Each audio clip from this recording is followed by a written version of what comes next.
yellowing leaves. This Philodendron Micans has lived through 2 winters with me. She's been having yellowing leaves. And I am not too concerned, considering the fact that it's winter. But the yellowing is happening throughout the entire plant. So before I risk losing her, I want to check her roots. It's normal to lose a couple of leaves throughout this season.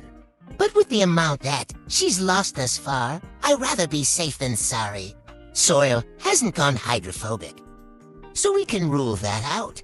But I'm noticing the roots are a bit withered, which means that I have been underwatering. Since I've pulled her out of her pot, I'm going to give her some fresh soil.